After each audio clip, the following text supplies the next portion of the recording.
Hi, this is Todd Profit for Lighting and Sound Tech, and today I'm going to show you how a sound system goes together. We've talked about so far all the parts individually. You watched all the Yamaha videos about a lot of the individual parts, but we haven't actually put one together. So I wanted to show you one put together and tell you how to turn one on off. I've got a very simple sound system here.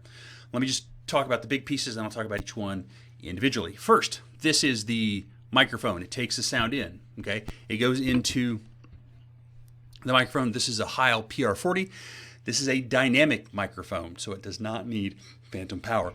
Coming out of here with an XLR. It sticks around here and goes into the input of a sound mixer. This is just like the big sound mixers, and it's got this is channel strip 1, so it comes in here and then it goes out the output. Now normally, what would we have coming out of the mixer? We'd have an amplifier, but we don't have an amplifier. We have a speaker and an amplifier mixed into one. This is a powered speaker. This is a Yamaha, just little monitor speaker, the MS202 number 2.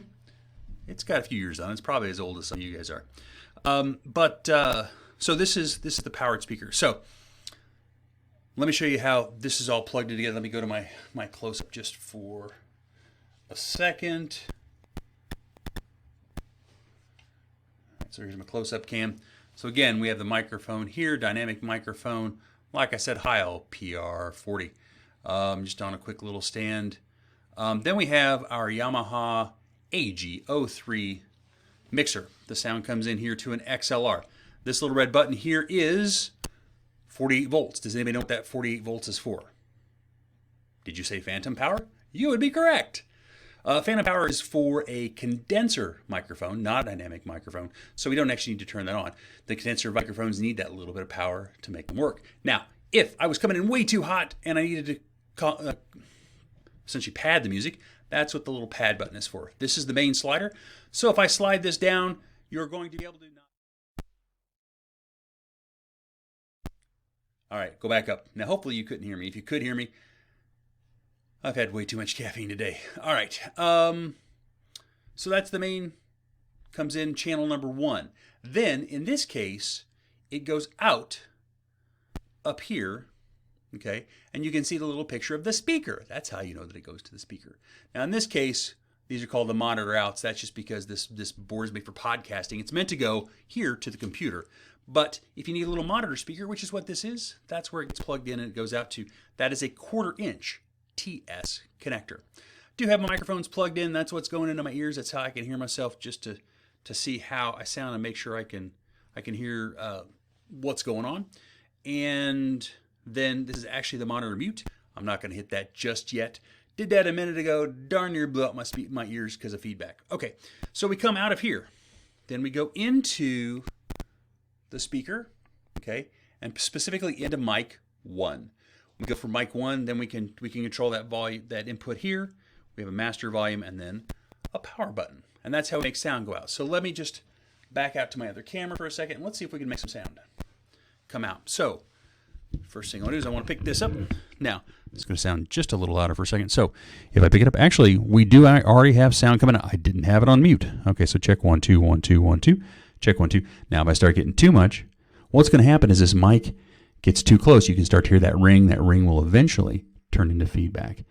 So I'm going to go and back this off just a little bit. All right, so that's the basic setup of a sound system. Real quick, I want to show you how to talk to you about how to turn one on and off properly.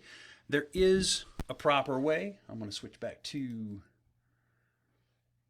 the other camera. Oh, and hold on. Actually, before I show you how to turn that on and off, I forgot. I want to show you this right here. So I want to show you just another system with an amplifier in it, okay? And this would be a different kind of microphone, a Shure SM58. But essentially, you would plug that in with an XLR into channel number 1, like it says there. Then you'd go from your left and right into your amplifier. Now, this is the front and the back of an amplifier. I just wanted to show you what they both look like.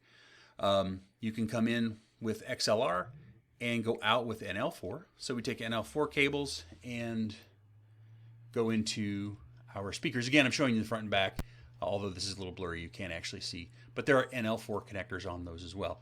These are passive speakers, which means they don't have an amplifier in them, and they need the amplifier here to connect them. So that's what it would look like if we had a system that had an amplifier in it. Now, there is a certain way you have to turn them on and off, and that has to do with so you don't end up breaking the speakers. So anytime, so here's the trick. Anytime you hit the little power button on the, anytime you hit the power button on a mixer, what's going to happen is it actually puts a little shock to the system. It sends a little sound. So if I hit this, turn this button on and off, you're actually going to hear it. Now I can't turn this one on and off because if I do, you won't be able to hear me anymore. But if I were to turn this off and turn it back on, it's going to send a little shock out. So if my amplifier is on, it's actually going to amplify that little pop, and it runs the potential of breaking your speakers. So you always want to turn the console on first, then the amplifier. Okay, console first, then the amplifier. So when you're shutting down, which do you want to shut off first? You want to shut off the amplifier first. You want to shut off the amplifier first, and then click this off. Because if the amplifier is still on and you shut the sound system off, it's going to make that pop and it's going to make that click, and you're going to end up breaking your system. So again, that's mixer or console first, amplifier second to turn off, amplifier first, console last. All right, I think that's all I want to show you for a sound system. I got a couple more videos coming on how to do a system diagram and how to set up a microphone. Thanks.